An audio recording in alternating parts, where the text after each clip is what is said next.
Welcome back, everybody. It's Charlie. We have a whole bunch of new Fantastic Four and X-Men stuff to talk about. The Russos, Kevin Feige, were clarifying a lot of comments talking about the future movies they were planning on making, so we'll break it all down. And because of all the Spider-Man news, Marvel just doubled down on all the Fantastic Four and X-Men characters they got access to in a big way.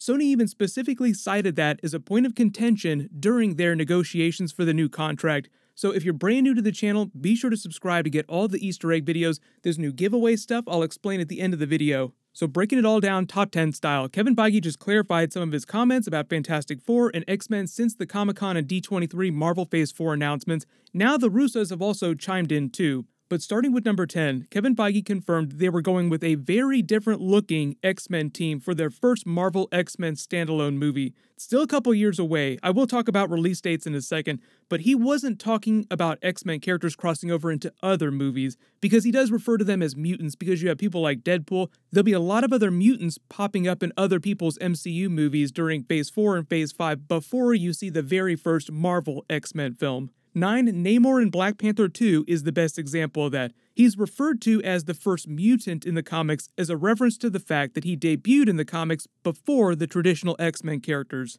Within the canon of the comics, there are mutants that are older than Namor, like Apocalypse, but in real life, Namor was the first to debut. He's a slam dunk Black Panther villain, especially now that they lost access to the Spider-Man characters. If Kraven was potentially going to be a villain in Black Panther 2, definitely not going to be one of the villains now. They've had so much beef between the two of them in the last 10 years in the comics, I can't wait to see what they do with that character and how they differentiate him from Aquaman, including Atlantis. Because technically Atlantis and like the Greek gods are things from real-world mythology that you can't copyright. So that means that both Marvel and DC can use those concepts, but Marvel will have to do something different than what the Aquaman movie did with Atlantis.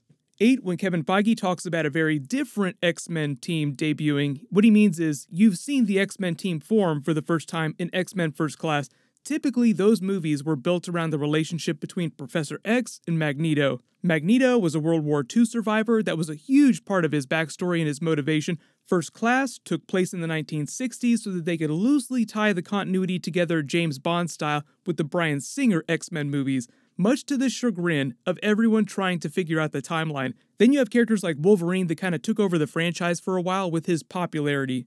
Kevin Feige's first team will have to tell that origin story differently, and it will be set in present day after Avengers Endgame. Kitty Pryde is a really good example of an old school fan favorite character from the comics that will probably get a lot more love with this new modern reinterpretation, and they'll all get much more comic book accurate costumes.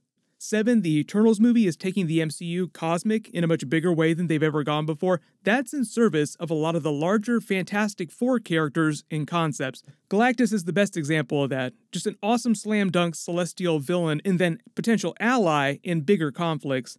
Fantastic Four is one of those franchises that shares a lot in common with the Doctor Strange movies because of the way they use science to explain magical energy, dark energy, in the multiverse, but also more legit sci-fi concepts like the Celestials, cosmic powers like the powers unlocked in Scarlet Witch by the Mind Stone. That's why Marvel is doing the Doctor Strange Multiverse of Madness movie and the Eternals movie before they do the Fantastic Four movie.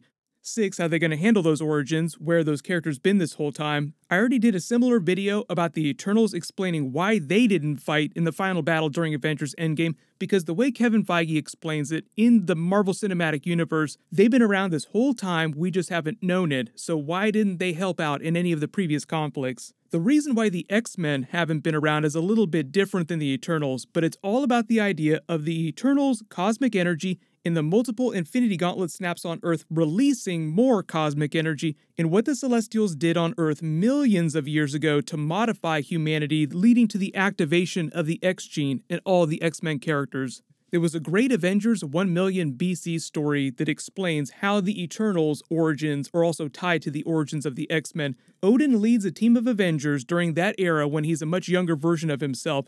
They fight a Celestial that's gone mad and come to Earth to die. Its cosmic blood leaches into the soil, and eventually, through the food chain and over eons, it gives humanity their X gene and any other kind of biological powers you see in the Marvel Universe. It's just a way of explaining how you have so many special people with powers popping up on planet Earth, more so than any other planet in the universe. 5, talking about the Russos doing more Marvel movies. After Avengers Endgame, they did a bunch of interviews where they said they were so wiped from the years that they put into Avengers Infinity War and Avengers Endgame, they just needed a flat-out break from doing Marvel movies. They were just at a film festival recently promoting the indie film they produced, and they said that they already now want to come back to Marvel to do X-Men and Fantastic Four movies. They even specified what kind of stories. Ben Grimm, The Thing was a really was one of my favorites. Fantastic Four would be really fun to play around with. Wolverine, Great Lakes Avengers, we always joke. There's a lot of talk around a younger faction of superheroes coming through. What of the younger Marvel lot would you like to explore potentially? Certainly the Young Avengers would be fun. I mean, take Spider-Man as an example, but whenever you put responsibility on a teen or a child, it adds a much more dramatic component to the notion of being a superhero. So I think there's a lot of interesting choices that could be made with younger heroes. They said specifically John Byrne-era X-Men and Fantastic Four. That's late 70s to mid-80s X-Men Fantastic Four comics, which funny enough includes X-Men The Dark Phoenix saga. Now, they've also mentioned doing a Wolverine movie and doing other Avengers Secret Wars movies, or a series of Secret Wars movies. They pitched that as a 6-film series for John Byrne's Fantastic Four run, widely considered a second golden age for the team. He wrote that run after he finished X-Men, even though in the MCU movies we're going to be watching, the Fantastic Four movie is going to happen before the X-Men movie. For those of you asking, New Mutants technically doesn't count, even though that's really an X-Men film. There were a lot of rumors about what Marvel is going to do with that movie. They're still trying to figure out if they want to spend more money to do more reshoots, because that gets kind of expensive. The bigger rumor was that they were removing a lot of Bryan Singer X-Men references and characters from it so that it'd be easier to bring those New Mutants characters into the MCU later if the movie is successful. Generally, the buzz for it doesn't seem like it's too bad, so 50-50 odds whether or not it winds up being just a one-off vestige of Fox Marvel. 3. Release dates. There was a recent rumor that Marvel was fast-tracking Fantastic Four after all this Spider-Man business for a 2022 release. That isn't that far off, and they haven't announced any other dates for that year outside of Black Panther 2, which is May 2022, so I don't know how much I believe the Fantastic Four rumor, but that was before all the Spider-Man news happened, so they're doubling down on all the new stuff. It is totally possible we can get a Fantastic Four movie by 2022. But they would have to publicly announce it next year, start casting the characters, and hire all their crew to get it out by 2022.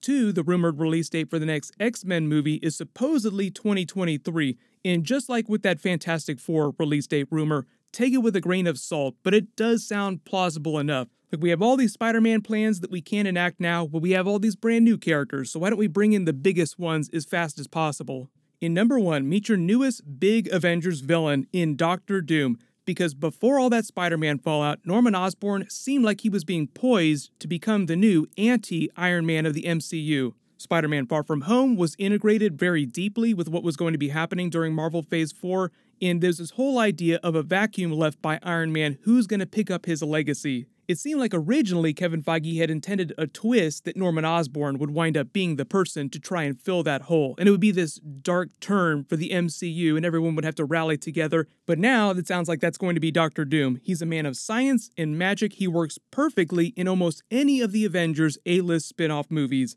He's worked with Doctor Strange a bunch of times. He's tried to take over Iron Man's legacy after Civil War II. He even refashioned some of Iron Man's armor into a Doctor Doom Iron Man suit, and he was a huge Black Panther villain a long time ago. Everybody wants them that vibranium. Gotta upgrade those Doom bots. So post all your Fantastic Four and X-Men theories in the comments. If there are any other big news updates about them actually doing Fantastic Four and X-Men stuff, I will totally do a video about it.